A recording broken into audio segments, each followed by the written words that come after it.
Golan জ্বলছে, অন্যদিকে চলছে নতুন খেলাও। সিরিয়ায় মার্কিন ঘাঁটিতেও হামলা হয়েছে। পশ্চিমা বলয়ে কি তবে শনির আগমন? চারদিক থেকে আক্রমণে পায়ের নিচের মাটি সরতে শুরু করেছে যুক্তরাষ্ট্র ও তার মিত্র ইসরায়েলের। পায়ে পায়ে এখন বিপদের চিহ্ন।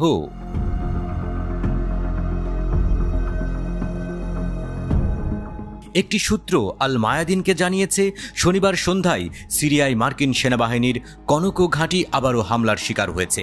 হামলা করা হয়েছে রকেট দিয়ে। 24 ঘন্টারও কম সময়ে ঘাঁটিটিতে এই ধরনের তৃতীয় আক্রমণের ঘটনা এটি। ফিলিস্তিনের অবরুদ্ধ গাজায় ইসরায়েলের বর্বর সামরিক আগ্রাসন এবং তার প্রতি আমেরিকার অকুণ্ঠ সমর্থনের জন্য যখন মধ্যপ্রাচ্য জুড়ে মার্কিন বিরোধী মনোভাব তুঙ্গে রয়েছে, তখন এই হামলার ঘটনা ঘটল।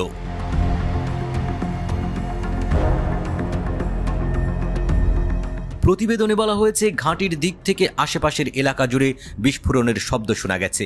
সিরিয়ার পূর্বাঞ্চলীয় দেইর আল জোর প্রদেশে এই মার্কিন সেনাদের ঘাঁটি অবস্থিত।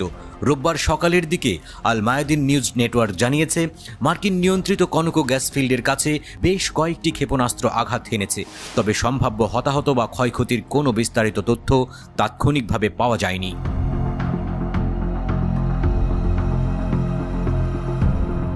ক্ষেপণাস্ত্র হামলার পর মার্কিন ঘাঁটি এলাকার আকাশে যুদ্ধবিমান এবং হেলিকপ্টারকে টহল দিতে দেখা যায়।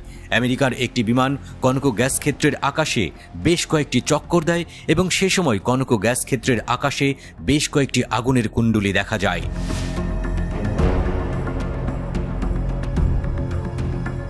শুক্রবার গভীর রাতে বেশ কয়েকটি রকেট দিয়ে হামলার পরপর শনিবার ভোরে কনকো ঘাঁটিকে আবারও 5টি রকেট দিয়ে টার্গেট করা হয়।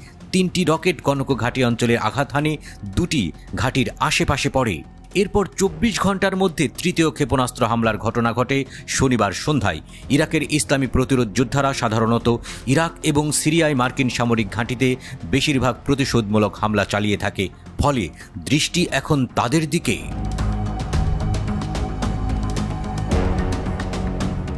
এর আগে ইরাকে আইন আল আসাদ মার্কিন বিমান ঘাঁটিও গত সপ্তাহে হামলার শিকার হয়েছিল। পেন্টাগনের মতে ওই হামলায় 2টি ড্রোন ব্যবহার করা হয়েছিল। গাজায় ইসরায়েলি যুদ্ধ শুরুর পর 2023 সালের অক্টোবর থেকে ইরাক ও সিরিয়ায় মার্কিন ও জোট বাহিনীর উপর অগণিত হামলা হয়েছে। আর গাজায় ইসরায়েলি গণহত্যায় যুক্তরাষ্ট্রের জড়িত থাকার কথা উল্লেখ করে ইরাকের ইসলামিক রেজিস্ট্যান্স বেশিরভাগ অপারেশনের দায় স্বীকার করে।